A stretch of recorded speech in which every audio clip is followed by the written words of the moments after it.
Hello लोगोफोर, नोंथांमोनखौ आंनि बे बड' जब एलआरडि इउटुब चेनेलाव बयखौबो बरायहरग्रोनाय जाबाय। लोगोफोर, एनएसपि निफ्राय एसटि स्टुडेन्टफोरनि मोनसे स्कलारशिप अनलाइन एप्लाइ सोलिगासिनो दङ।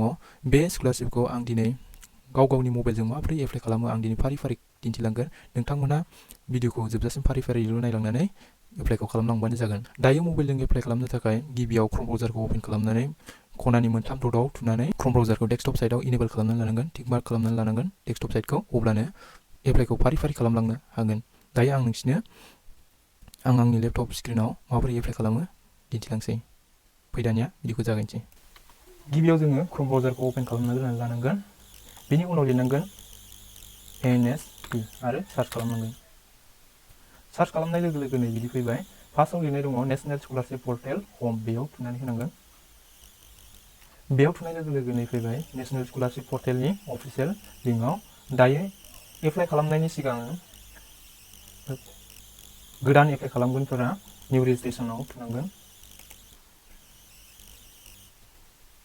निउ रेजिस्ट्रेसनाव थुनाय लोगो लोगोनो बेबायदि मोनसे फेसबुक गाइडलाइन होगोन। बे गाइडलाइनखौ गोसोबा नायनो हागोन, माबोरै खालामनांगौ आरो मा डकुमेन्ट्स साबमिट खालामनांगोन। नोंथांमोनहा गोसोब्ला बे गाइडलाइनखौ फरायनो हागोन। आं फरायलायला, डाइरेक्ट रेजिस्ट्रेसन खालामग्रोनानै देखायनोसै।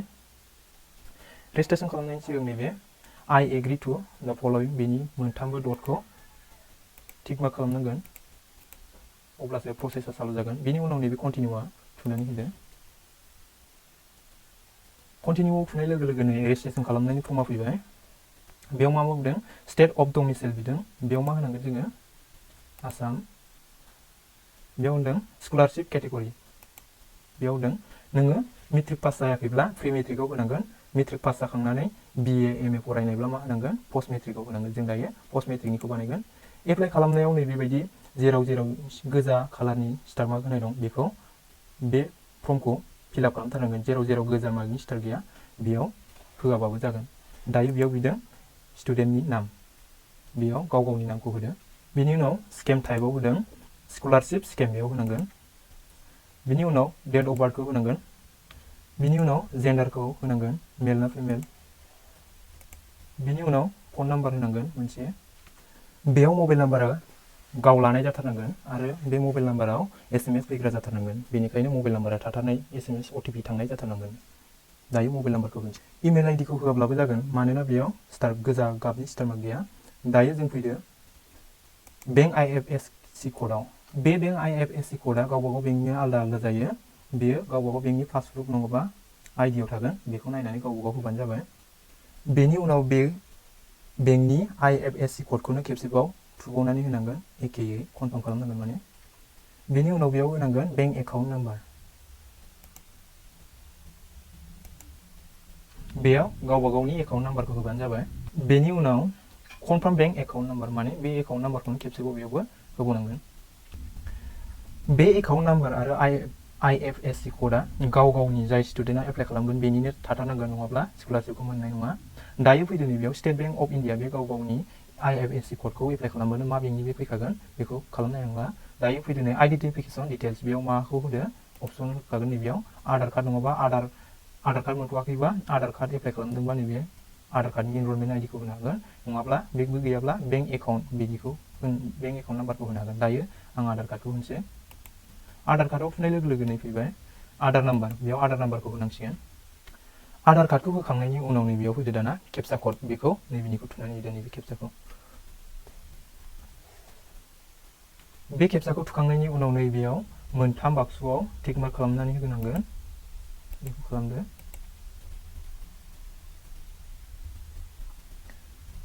बेनि उनाव नैबे रेजिस्टाराव थुनानै होदो। रेजिस्टाराव थुनानै होनाय लोगो लोगोनो बेबायदि मोनसे स्टुडेन्टनि एप्लिकेसन आइडि खोन्थागोन, बेखौ नोङो साफायनानैबो लानो हागोन। बेनि उनाव कन्टिनिउआव थुनानै होनांगोन। कन्टिनिउआव थुनाय लोगो लोगोनो बेबायदि फैबाय। दायो मबाइलाव SMS जों हरनाय गावसिनि एप्लिकेसन आइडि दहाय ओंखारनाया बेखौ आरो बेयाव गावसिनि हरनाय पासवर्डखौ होनानै नैबेयाव केपचा क'डखौ थुनानै लगइन खालामनांगोन। गासैखौबो फिलआप खालामखांनायनि उनाव लगइनआव थुनानै होदो।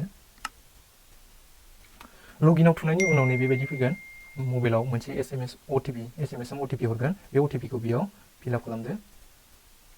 जुदि सोरनाबा OTP-आ थाङाखैबा रिसेन्ट OTP होफिननो हागोन आरो जुदि सोरबा मबाइल नाम्बारखौ सोलायफिननो गोसोब्ला नैबे चेन्ज मबाइल नाम्बाराव होनानै सोलायफिननानै लानो हागोन। दायो OTP-खौ आंना बेनोखा नालाय कनफार्म खालामदो। कनफार्म खालामनाय लोगो लोगोनो बेयाव गाव मोनसे पासवर्ड खालामना लानांगोन। बेयाव पासवर्डआ माबायदि जानांगोननो शुड बी 8 केरेक्टार लंनो, माने 8था जाथारनांगोन, 8थानि खम जानो मोननाय। आरो बेयाव होनदों एटलिस्ट 1 अल्फाबेट, बेयाव मा थानांगोननो ABCD नि मोनसे जायखिजाया आखर थानांगोननो, गिदिरजों नङाबा फिसाजों। एटलिस्ट 1 नाम्बार बेलुनि आरो मा थाबावदेरनांगोननो नाम्बार थादेरबावनांगोननो जायखिजाया मोनसे। एटलिस्ट मा बावनो आरो स्पेसियेल केरेक्टार जेरै @ हेश स्टार स्पेस बेफोर होनो हागोन। जों बेखौ गावबागाव दोननानै लाबानो जाबाय। मा दोनो बेयाव गोदानै पासवर्ड दोननानै लानांगोन गावबागाव। सेकेन्डआव होनदों कनफार्म निउ पासवर्ड, बेयाव मा जा दोनदों बेखौनो मा खालामनांगोन बेयावबो खेबसे एखे लिरफिननांगोन। पासवर्डखौ गावबागाव मोजाङै लिरख'नानै दोनबानो जाबाय जाहाथे गोमायै बायदि उनाव गोनांथि जाफिनब्ला। दायो पासवर्डखौ दोनखांनायनि उनाव साबमिटआव थुनाय लोगो लोगो दायो लगइन जाखाबाय। बेयाव फैबाय नै रेजिस्ट्रेसन खालामग्रानि नाम आरो एप्लिकेसन आइडिया। दायो एप्लाइ खालामनो थाखाय जोङो नैबे साइडथिं एप्लिकेसन फर्मआव थुनांसिगोन। एप्लिकेसन फर्मआव थुनाय लोगो लोगोनो फर्मआ ओंखारबाय, जेराव स्टेटमेन्ट दङ बेखौ गासैखौबो फरायलांजोबबानो जाबाय। माखासेया अट'मेटिकलि रेजिस्टार खालामनायावनो फैफाखाबाय। दायो जों जेराव गैया बेखौ फिलआप खालामनांसिगोन। बेयाव बुंदों सिंगल गार्ल चाइल्ड, हारसिंबा हारसिं होदो, येस होदो, न'बा न'आव होदो, होबाय जायखिजाया मोनसे होदो। बेयाव रिलिजना मा जागोन जोंना हिन्दु। बिनि उनाव केटेगरिया ST, बिनि उनाव नै फादार नेम होदो, बिनि उनाव मादार नेम, बिनि उनाव annual family income. Annual family इनकामा इनकाम सार्टिफिकेटआव जा बेसेबां लिरना हरदों बेखौसो होनांगोन, नङाब्ला बेलेग होयोब्ला रिजेक्ट जानोबो हागौ। बिनि उनाव नैबेयाव दं डे स्कलार एबा हस्टेलार, नों न'निफ्रायनो कलेजाव एबा स्कुलाव थाङोना ना हस्टेल थायो बेखौ होनांगोन। हस्टेलाव थायोबा हस्टेलाराव होदो, न'निफ्रायनो थाङोबा डे स्कलाराव होदो। बेयाव गावबा गावनि स्कुल एबा कलेजनि नामखौ होनांगोन। बेयाव होनांगोन फार्स्टआव ओरैनो अप्सनाव थुदो, अप्सनाव थुनाय लोगो लोगोनो बेयाव स्टेट सेलेक्ट खालामग्रोदो, बिनि उनाव बेयाव डिस्ट्रिक्ट सेलेक्ट खालामदो। बिसनाथ गेट इनस्टिटिउट लिस्ट, माने बेयाव होनाय लोगो लोगो गासिबो बिसनाथ डिस्ट्रिक्टनि स्कुल बा कलेजनि नामफोरा फैजोबगोन। बेयाव नागिरनो गोसो गैयाबा नैबेयाव डाइरेक्ट स्कुलनि नामखौ लिरबानो जाबाय।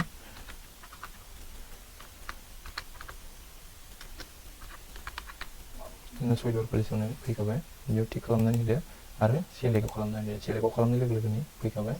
बिनि उनाव एडमिसन रेजिस्ट्रेसन नाम्बार बेयो दंब्ला होदो, बे गैयाब्लाबो जेबो नङा। एडमिसन इयार माब्ला एडमिसन लादोंमोन बेखौ, बिनि मायथाइखौ होदो आरो क्लास रल नाम्बाराव बेसेबां बेखौबो होदो। सेक्सन दंबा होदो, गैयाबा जेबो नङा। बिनि उनाव प्रेजेन्ट क्लास कर्स, बेयाव मा 11 ना 12 ना बेचलर आर्ट्स ना बेचलर अफ कमार्स बबे मोनसेयाव लादों, जों दा बेचलर अफ आर्ट्सआव लादों नालाय बेयाव होदो। बिनि उनाव प्रेजेन्ट क्लास इयार बेसेबांसिम, BA सेमिस्टार मोननैजों 1 इयार जायो नालाय, होमबा फार्स्ट सेमिस्टार नालाय 1 इयार। बेयाव दं मड अफ स्टाडियाव रेगुलार फुल टाइमाव होदो। बिनि उनाव बेयाव क्लासा माब्लानिफ्राय जागायदोंमोन बेखौ फिलआप खालामनानै होनांगोन। बिनि उनाव प्रिभियास बोर्ड इउनिभार्सिटि नेम, जोंना Assam higher secondary educational council नालाय बेखौ होबानो जाबाय। बिनि उनाव प्रिभियास क्लास, नोङो BA फार्स्ट सेमिस्टाराव लादों नालाय दायो HSC नैबेखौ होनांगोन। जुदि क्लास 11आव लादों अब्ला नैबे 10खौ होनांगोन जों दायो 12 पास होबाय। बिनि उनाव प्रिभियास पासिं इयार, बेयाव बेसेबां जायो, नों माब्ला क्लास 12खौ पास जानाय बेखौ बेयाव होनांगोन आरो बिनि पार्सेन्टआ बेसेबां बेखौबो होनांगोन। बेयाव बेखौ होआबाबो जागोन, न' होबानो जागोन। बिनि उनाव 10 रल नाम्बारखौ इयाव लिरदो। 10 रल नाम्बाराव रलजों आरो नाम्बारजों खेबसेनो ज' लिरखानांगोन। बेयाव स्पेस आरो डेसबो जेबो होनो मोना, नैबेबायदि बेयाव जेरै होदों बेखौबो नैबेयावबो होनांगोन। बेयाव कनफार्म खालामनांगोन, ज'नो खेबसेनो लिरखानांगोन। बेयाव बर्ड नेमखौ होनांगोन, आसाम हायार सेकेन्डारिनि बर्ड नालाय जोंना बेयाव आसाम हायार सेकेन्डारि, नोंसिना मा बेखौ जायखिजाया होबानो जाबाय। इयार अफ पासिं 10 क्लासखौ बेसेबां मायथाइयाव पास जादोंमोन बेखौ बेयाव होनांगोन। बिनि उनाव पार्सेन्टेजखौ होनांगोन, बेयाव बेसेबां मोनदोंमोन क्लास 10आव। दायो बिनि उनाव 12 रल नाम्बार, बेखौबो क्लास 10निखौ जेरै फरायदों बेबायदिनो होनांगोन। बेयावबो स्पेस आरो डेस होनो मोना, खेबसेनो रलजों नाम्बारजों ज' लिरखानांगोन। बेयावबो आरो खेबसेबाव कनफार्म खालामबावदो बेखौनो जेरै बेसेबां दं बेखौ। दायो बेयाव बर्ड नेमा बेबो आसाम हायार सेकेन्डारि काउन्सिलानो बेबो। ओमफ्राय इयार अफ पासिं माब्ला पास जादोंमोन बे मायथाइखौ होदो। बिनि उनाव 12 मार्क पार्सेन्टखौ होदो बेसेबां मोनदोंमोन बेखौ दा बेयाव कम्पिटिटिभ एग्जाम क्वालिफाइ मा नों माबाफोर बेलेग एक्सट्रा एग्जाम क्वालिफाइ माने पास जानाय दंबा बेखौ होनो हागोन बेखौ होआबाबो जेबो नङा दा बेयाव होनदों इज अरफेन बेयाव नो होबाबो जागोन गार्डियन नेमखौ होदो बेयाव होनदों इज डिसेबल नों माबाफोर आथिं लेंग्रा खोमा खोनायै मेगन नुयै माबाफोर दंबा बेयाव येस होनो हागोन नो गैयाबा नो होदो नो होनाय लोगो लोगो बेयाव जेबो खालामनांला येस बानि बेयाव टाइप अफ डिसेबिलिटि मा डिसेबिलिटि दं बेखौ चुज खालामनांगोन बिनि उनाव बेयाव पार्सेन्टखौ होनांगोन दा गैया नालाय बेयाव जेबो खालामनांला बेयाव मेरिट स्टेटासखौ सेलेक्ट खालामनांगोन हाबा जानाय ना हाबा जायै आनमेरिड हाबा जायाखैबा आनमेरिडआव होदो हाबा जानायबा मेरिडआव होदो आनमेरिड दा पेरेन्टस प्रभिजन बेयाव माबाफोर साख्रि मावोबा बे होनो हागोन नै बासिनानै दायो आबाद मावग्रा ना मायाव जायो आदार हारसिंनो फैखानाय बेंक एकाउन्ट नाम्बाराव फैखानाय बेयाव नट एलिट बेनि उनाव सेभ एन्ड कन्टिनिउ थुनाय लोगो लोगोनो दायो फैबावबाय बेयाव मा खालामनांगोन डिस्ट्रिक्ट सेलेक्ट खालामनांगोन गाव गावनि डिस्ट्रिक्टखौ बिनि उनाव बेयाव जेबो होलायनांला बिनि उनाव नैबे न' नाम्बारखौ होथारनांगोन बिनि उनाव पिन क'डखौ होथारनांगोन बिनि उनाव मोननै टाइपनि फैदों स्कलारशिप एप्लाइ खालामनो हागोन दायो जों post matric scholarship ST student Assam बिनिखौ खालामदों नालाय बेयाव थिग मार्क खालामना होदो बेयाव होनाय लोगो लोगोनो बेयो मोनथाम डकुमेन्ट्सखौ आपल'ड खालामनांगोन फार्स्टआव मा इनकाम सार्टिफिकेट ओमफ्राय सेकेन्डआव कास्ट सार्टिफिकेट आरो मोनसेया बनाफाइड सार्टिफिकेट डकुमेन्टखौ आपल'ड खालामनायनि सिगां गावबा गावनि मबाइलजों मोजाङै साफायनानै क्रप खालामनानै लागोन PDF फाइल नङाबा JPEG-आव दायो नै फट'खौ आपल'ड खालामनो थाखाय इनकाम सार्टिफिकेटखौ बेयाव मा थुनांगोन फार्स्टआव होनांगोन इनकाम सार्टिफिकेटनि नाम्बारखौ होनांगोन माब्ला दिहुनदोंमोन बेखौ बेयाव होनांगोन बिनि उनाव प्लेस अफ इस्यु बबे जायगानिफ्राय दिहुनदों बेखौ बेयाव होनांगोन इस्यु बाय सोरनिफ्राय दिहुनदों बेखौ होनांगोन ओमफ्राय बेयाव होनदों नै अनलि PDF फाइल नङाबा JPEG मोननैयावल' आपल'ड जागोन बे इनकाम सार्टिफिकेटआ साइजआ बेसेबां जानांगोन 200 KB खम जानांगोन बिनि बारा जानो मोननाय नङा आपल'ड खालामबा नैबे सुसआव थुनानै गावबागाव जायखिजाया मोनसे अबाव दङ बेखौ फट'खौ सेलेक्ट खालामनानै अपेनाव होबानो जागोन बिनि उनाव आपल'ड नाव बेयाव थुनानै होबानो जागोन माखासेयाबो नैबेफोरबायदिनो आपल'ड होदो बेयाव कास्ट सार्टिफिकेटनि नाम्बारखौ होदो माब्ला दिहुनदोंमोन बेखौबो होदो बबे जायगानिफ्राय दिहुनदों बेखौ होदो सोरनिफ्राय दिहुनदों बेखौबो बेयाव होदो बेनाबो बेबायदिनो नै PDF फाइल नङाबा JPEG बेसेबां साइजनिनो बेबो 20 KB खम जानांगोन बेखौ बेबायदिनो सुइच खालामनानै आपल'ड खालामबानो जागोन दायो बनाफाइडआ मा होनोब्ला नै बेयाव डाउनल'डआव थुनाय लोगो लोगोनो गावनि मोनसे फर्म फैखागोन बेखौ फट' खिथाबनानै बे फट'खौ राउन्ड सिल बुनानै लाबोनांगोन कलेज नङाबा स्कुलनिफ्राय बेयाव क्लासनि रल नाम्बारखौ लिरनांगोन बिनि उनाव बेयाव मोनसे स्टाम्प लाबोनांगोन कलेजनिफ्राय नङाबा स्कुलनिफ्राय बिनि उनाव हेडमास्टार नङाबा प्रिन्सिपालनि सिगनेचार लानांगोन बेखौ बुखांनानै लानानै फैग्रोनानैसो बे बनाफाइडखौ आपल'ड खालामनो हागोन बेखौ बेबायदिनो सार्टिफिकेट नाम्बारफोर थानाय नङा नालाय बेना जेबो होआबाबो जागोन डेट अफ इस्यु बेखौबो माला दिहुननाय बेखौ होनांगोन अबेनिफ्राय दिहुनदों बेखौबो होनांगोन सोरनिफ्राय दिहुनदों बेखौबो होनांगोन बेनाबो नै JPEG नङाबा PDF फाइल 200 KB खम जानांगोन बेखौ बेबायदिनो आपल'ड खालामबानो जाबाय सिगनेचार लायखांनायनि उनाव दायो आं बनाफाइडखौ सिगनेचार लायाखै नालाय बेखौ आपल'ड खालामनानै देखायनो हानाय नंला दायो बेखौ आपल'ड खालामखांजोबनायनि उनाव नैबेयाव ओंखारखागोन आपल'ड खालामनायफोरा बिनि उनाव नैबे सेभ एस ड्राफ्टआव थुग्रोदो बिनि उनाव फाइनाल साबमिट खालामदो फाइनाल साबमिट खालामखांनायनि उनाव नैबे जा आपल'ड खालामदों डकुमेन्ट्सफोर बेखौ होफानानै बे रिसिप्ट प्रिन्ट खालामनायजों ज' खालामनानै कलेज नङाबा स्कुलाव जमा हैनांगोन होमब्लासो बे स्कलारशिपआ फारि फारि भेरिफाइ जालांबाय थागोन फार्स्टआव कलेजनि नङाबा स्कुलनिफ्रायसो भेरिफाइ जालांगोन बेनिखायनो जाय स्टुडेन्टफोरा एप्लाइ खालामदों बियो कलेजाव हाबबाय थानाय जाथारनांगोन अब्लासो बे स्कलारशिपखौ मोननो हागोन जाय स्टुडेन्टफ्रा कलेजाव हाबबाय थानाय नङा बिसोरो बे स्कलारशिपखौ मोननो हानाय जोबनायाव नोंथांमोना आंनि चेनेलाव गोदानब्ला अननानै चेनेलखौ साबस्क्राइब खालामनानै लादो जाहाथे आंनि गोदान अपडेटनि भिडिअखौ मोनबाय थानो हायो